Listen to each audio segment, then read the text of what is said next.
का क्या कहना। ओम शांति 22/11/24 मधुर महावाक्य। मीठे बाबा बोले मीठे बच्चे। बाबा श्रीमतरे चलवा ही बाबा को सम्मान देवा।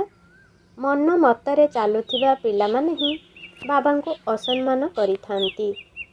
प्रश्न गृहस्थी मानकु केउ कथा पाई बाबा मना करुनांती किंतु सेथिपाई गोटिए निर्देश देउछंती, ताहा कौन?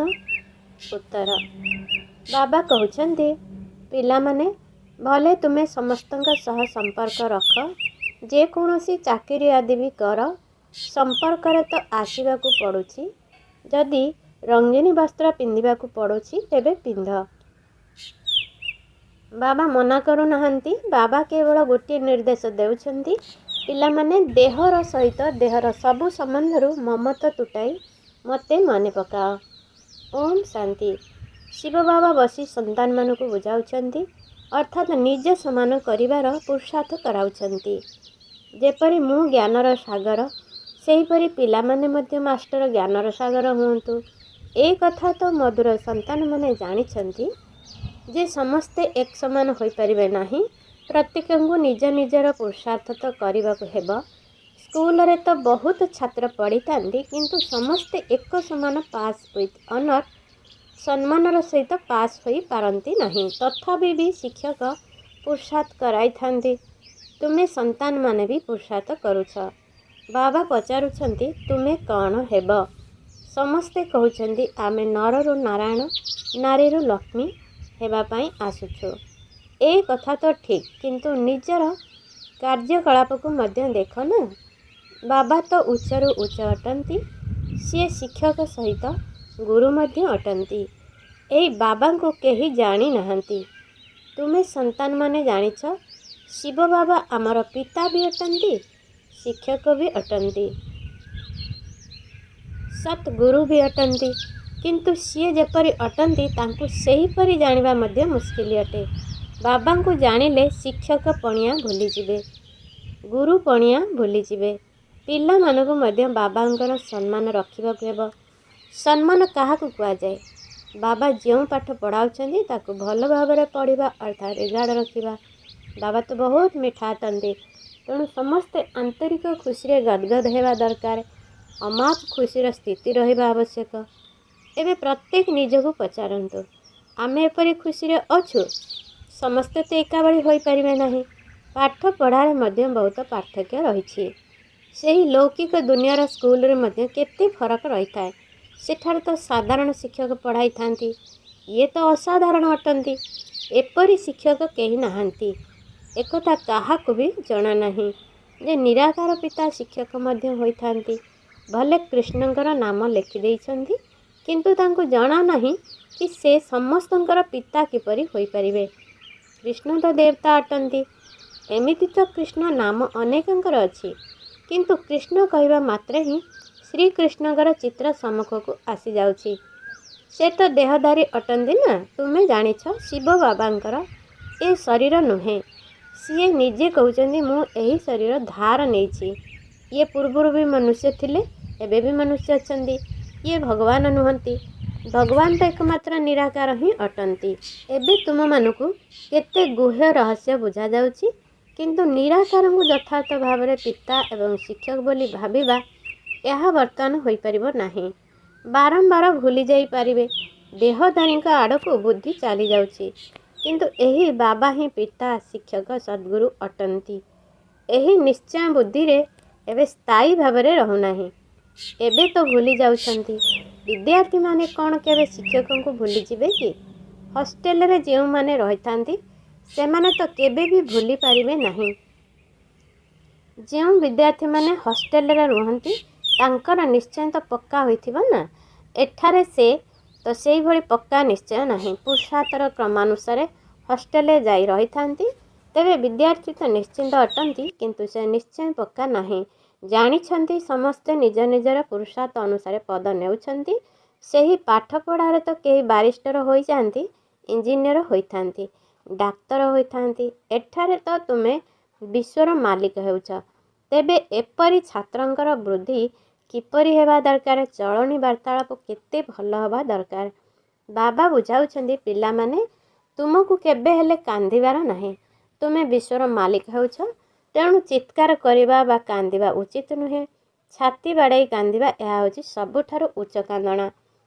ବାବା ତ କହୁଛନ୍ତି, ଜିନ୍ ରୋୟା ତିନି ଖୋୟା, ଅର୍ଥାତ୍ ଯିଏ କାନ୍ଦିଲା ସିଏ ହରାଇଲା। ବିଶ୍ୱର ଉଚ୍ଚରୁ ଉଚ୍ଚ ରାଜତ୍ୱକୁ ହରାଇ ଦେଉଛନ୍ତି। କହୁଛନ୍ତି ଆମେ ନରରୁ ନାରାୟଣ ହେବାକୁ ଯାଉଛୁ, କିନ୍ତୁ ଚଳଣି ନାହିଁ। ନମ୍ବର 12 ପୁରୁଷାର୍ଥ ଅନୁସାରେ ସମସ୍ତେ ପୁରୁଷାର୍ଥ କରୁଛନ୍ତି। କେହି ତ ଭଲ ଭାବରେ ପାସ୍ ହୋଇ ବାବାଙ୍କଠାରୁ ବୃତ୍ତି ନେଉଛନ୍ତି, କେହି ଫେଲ୍ ବି ହୋଇଯାଉଛନ୍ତି। କ୍ରମାନୁସାରେ ତ ରହିବେ। ତୁମମାନଙ୍କ ଭିତରେ ବି କେହି ପଢ଼ୁଛନ୍ତି, କେହି ପଢ଼ୁ ବି ନାହାନ୍ତି। ସେହିପରି ଗାଁ ଲୋକମାନଙ୍କୁ ପଢ଼ିବାକୁ ଭଲ ଲାଗିନଥାଏ। ଘାସ କାଟିବାକୁ କହିଲେ ଖୁସିରେ ଯିବେ। ତାଙ୍କୁ ସେମାନେ ସ୍ୱତନ୍ତ୍ର ଜୀବନ ବୋଲି ଭାବିଥାନ୍ତି, ପଢ଼ିବାକୁ ବନ୍ଧନ ବୋଲି ଭାବିଥାନ୍ତି। ଏହିପରି ମଧ୍ୟ ବହୁତ ଅଛନ୍ତି। ସାହୁକାରମାନଙ୍କ ଭିତରେ ଜମିଦାର ବି କିଛି କମ୍ ନଥାନ୍ତି। ନିଜକୁ ସ୍ୱାଧୀନ ବୋଲି ଭାବି ବହୁତ ଖୁସିରେ ଭାବୁଥାନ୍ତି। ଚାକିରି ଶବ୍ଦ ତ କୁହାଯିବ ନାହିଁ ନା, ଅଫିସର ଇତ୍ୟାଦି ହେବା ପାଇଁ ତ ଚାକିରି କରିଥାନ୍ତି ନା। ଏବେ ବାବା ତୁମକୁ ବିଶ୍ୱର ମାଲିକ କରିବା ପାଇଁ ପାଠ ପଢ଼ାଉ, ଚାକିରି କରିବା ପାଇଁ ପଢ଼ାଉ ନାହାନ୍ତି। ତୁମେ ତ ଏଇ ପାଠପଢ଼ା ଦ୍ୱାରା ବିଶ୍ୱର ମାଲିକ ହେବାକୁ ଯାଉଛ। ଏହା ବହୁତ ଉଚ୍ଚ ପାଠପଢ଼ା ଅଟେ। ତୁମେ ତ ବିଶ୍ୱର ମାଲିକ ବିଲକୁଲ ସ୍ୱାଧୀନ ହୋଇଯାଉଛ। ବାବା କେତେ ସାଧାରଣ, ଏହା ଏକମାତ୍ର ପାଠପଢ଼ା ଯାହାଦ୍ୱାରା ତୁମେ ଏତେ ଉଚ୍ଚ ମହାରାଜା ମହାରାଣୀ ହେଉଛ, ତାହା ପୁଣି ପବିତ୍ର। ତୁମେ ତ କହୁଛ ଯେ ଏହି ଧର୍ମାଲମ୍ବୀ ହେଲେ ମଧ୍ୟ ଆସି ପଢ଼ନ୍ତୁ, ତେବେ ସେମାନେ ବୁଝିଯିବେ ଯେ ଏହି ପାଠପଢ଼ା ବହୁତ ଉଚ୍ଚ। ତୁମେ ବିଶ୍ୱର ମାଲିକ ହେଉଛ। ଏହି ପାଠ ତ ବାବା ପଢ଼ାଉଛନ୍ତି। ତୁମର ବୁଦ୍ଧି ଏବେ କେତେ ବିଶାଳ ହୋଇଯାଇଛି। ପୁରୁଷାର୍ଥର କ୍ରମାନୁସାରେ ହଦର ବୁଦ୍ଧିରୁ ଦେହେଦର ବୁଦ୍ଧିକୁ ଆସିଯାଇଛ। କେତେ ଖୁସି ରହୁଛ। ଆମେ ସମସ୍ତେ ଅନ୍ୟମାନଙ୍କୁ ବିଶ୍ୱର ମାଲିକ କରାଇବୁ। ବାସ୍ତବରେ ଚାକିରି ସେଠାରେ ମଧ୍ୟ କରିବେ। ଦାସ ଦାସୀ ଚାକର ଆଦି ତ ଦରକାର ନା। ଅପାଠୁଆମାନେ ବୋଝ ହୋଇଥାନ୍ତି। ସେଥିପାଇଁ ବାବା କହୁଛନ୍ତି ଭଲ ଭାବରେ ପଢ଼ିଲେ ତୁମେ ଏପରି ହୋଇପାରିବ। କହୁଛନ୍ତି ମଧ୍ୟ ଆମେ ଏପରି ହେବୁ।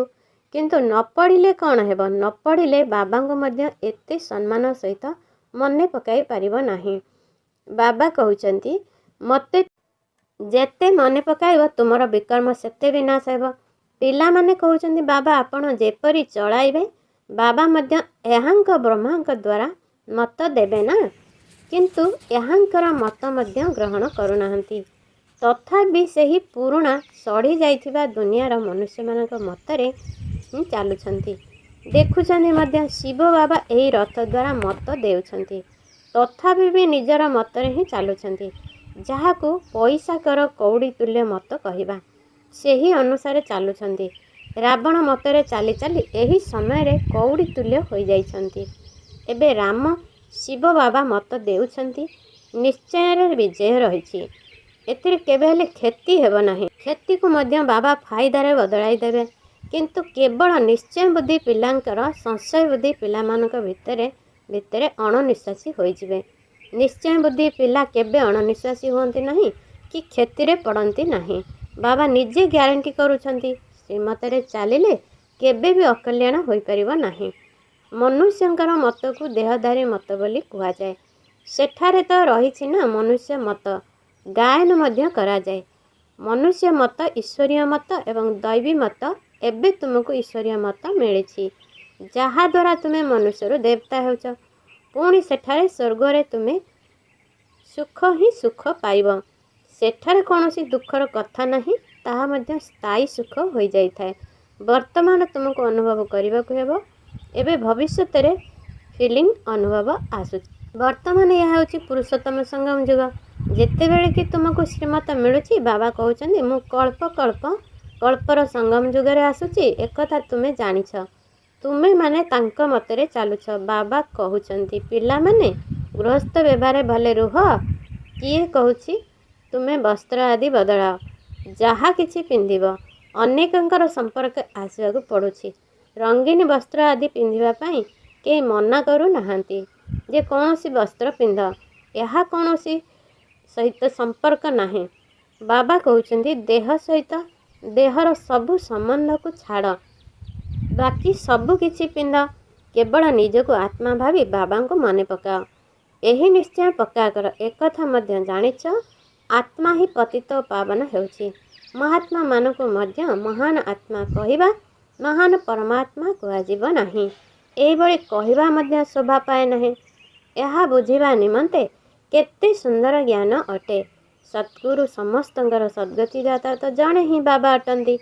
ସେଠାରେ କେବେ ହେଲେ ଅକାଳ ମୃତ୍ୟୁ ହୁଏ ନାହିଁ। ଏବେ ତୁମେ ଜାଣୁଛ, ବାବା ଆମକୁ ପୁନର୍ବାର ଏହିପରି ଦେବତା କରୁଛନ୍ତି। ପୂର୍ବରୁ ଏହି ବୁଦ୍ଧି ତ ନଥିଲା। କଳ୍ପର ଆୟୁ କେତେ କଥା ମଧ୍ୟ ଜଣା ନଥିଲା। ଏବେ ତ ସବୁର ସ୍ମୃତି ଆସିଛି। ଏକଥା ମଧ୍ୟ ପିଲାମାନେ ବୁଝୁଛନ୍ତି, ଆତ୍ମାକୁ ହିଁ ପାପ ଆତ୍ମା ଏବଂ ପୁଣ୍ୟ ଆତ୍ମା କୁହାଯାଉଛି। ପାପ ପରମାତ୍ମା କେବେ ହେଲେ କୁହାଯାଏ ନାହିଁ। ପୁଣି କେହି ଯଦି କହୁଛନ୍ତି ପରମାତ୍ମା ସର୍ବବ୍ୟାପୀ, ତେବେ ଏହା କେତେ ଅଜ୍ଞାନତା ଅଟେ। ଏ କଥା ବାବା ବସି ବୁଝାଉଛନ୍ତି। ଏବେ ତୁମେ ଜାଣୁଛ, ବାବା ପ୍ରତି 5000 ବର୍ଷରେ ଥରେ ଆସି ପାପ ଆତ୍ମାମାନଙ୍କୁ ପୁଣ୍ୟ ଆତ୍ମା କରିଥାନ୍ତି। ଜଣକୁ ନୁହଁ, ସମସ୍ତ ସନ୍ତାନମାନଙ୍କୁ। ବାବା କହୁଛନ୍ତି, ମୁଁ ବେହେଦର ପିତା, ଆତ୍ମାର ପିତା ହିଁ ତୁମକୁ ଏପରି କରୁଛି। ତେବେ ନିଶ୍ଚୟ ପିଲାମାନଙ୍କୁ ଅବିନାଶୀ ସୁଖ ହିଁ ତ ଦେବି ନା। ସତ୍ୟ ଯୁଗରେ ପବିତ୍ର ଆତ୍ମାମାନେ ରହିଥାନ୍ତି। ରାବଣ ଉପରେ ବିଜୟ ପ୍ରାପ୍ତ କରିବା ଦ୍ୱାରା ହିଁ ତୁମେ ହିଁ ପୁଣ୍ୟ ଆତ୍ମା ହୋଇଯାଉଛ। ତୁମେ ଅନୁଭବ କରୁଛ, ମାୟା କେତେ ବିଘ୍ନ ପକାଉଛି, ଏକଦମ ନାକରେ ଦମ୍ କରିଦେଉଛି।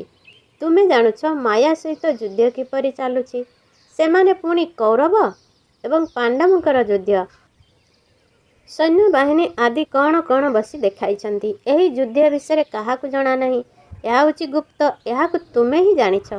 ମାୟା ସହିତ ଆମ ଆତ୍ମାମାନଙ୍କୁ ଯୁଦ୍ଧ କରିବାକୁ ହେବ। ବାବା କହୁଛନ୍ତି, ତୁମର ସବୁଠାରୁ ବଡ଼ ଶତ୍ରୁ ହେଉଛି ଏଇ କାମ ବିକାର। ଯୋଗ ବଳ ଦ୍ୱାରା ତୁମେ ଏହା ପରେ ବିଜୟ ପ୍ରାପ୍ତ କରୁଛ। ଯୋଗ ବଳର ଅର୍ଥ ମଧ୍ୟ କେହି ବୁଝୁନାହାନ୍ତି। ଯେଉଁମାନେ ସତ୍ତ୍ୱ ପ୍ରଧାନ ଥିଲେ, ସେଇମାନେ ତମ ପ୍ରଧାନ ହୋଇଛନ୍ତି। ବାବା ନିଜେ କହୁଛନ୍ତି, ବହୁତ ଜନ୍ମର ଅନ୍ତିମରେ ମୁଁ ବ୍ରହ୍ମାଙ୍କ ଶରୀରରେ ପ୍ରବେଶ କରୁଛି। ସେ ହିଁ ତମ ପ୍ରଧାନ ହେଉଛନ୍ତି। ତତ୍ତ୍ୱ ତୁମ, ଅର୍ଥାତ୍ ତୁମେ ମଧ୍ୟ ସେହିପରି ହେଉଛ। ବାବା ଜଣକୁ କହୁନାହାନ୍ତି, କ୍ରମାନୁସାରେ ସମସ୍ତ ଆତ୍ମାକୁ କହୁଛନ୍ତି। କିଏ କିଏ କ୍ରମାନ୍ୱୟରେ ଅଛନ୍ତି, ଏହା ତୁମକୁ ଜଣାଅଛି। ଆଗକୁ ଗଲେ ବହୁତ କଥା ଜଣା ପଡ଼ିଯିବ। ମାଳାର ସାକ୍ଷାତକାର ତୁମକୁ କରାଇବି। ସ୍କୁଲରେ ଯେତେବେଳେ ଶ୍ରେଣୀରେ ପରିବର୍ତ୍ତନର ସମୟ ହୋଇଥାଏ, ସେତେବେଳେ ସବୁ ଜଣାପଡ଼ିଥାଏ ନା। ସମସ୍ତ ଫଳାଫଳ ବାହାରିଥାଏ। ବାବା ଜଣେ କନ୍ୟାକୁ ପଚାରିଲେ, ତୁମେ ପରୀକ୍ଷାରେ ପ୍ରଶ୍ନପତ୍ର କେଉଁଠୁ ଆସୁଛି? କହିଲା, ଲଣ୍ଡନରୁ। ଏବେ ତୁମର ପେପର ପ୍ରଶ୍ନପତ୍ର କେଉଁଠାରୁ ବାହାରିବ? ଉପରୁ। ତୁମର ପେପର ଉପରୁ ଆସିବ। ସବୁ କିଛି ସାକ୍ଷାତକାର କରିବ। ଏହା କେତେ ବିଚିତ୍ର ପାଠପଢ଼ା। କିଏ ପଢ଼ାଉଛନ୍ତି? କାହାକୁ ଜଣା ନାହିଁ।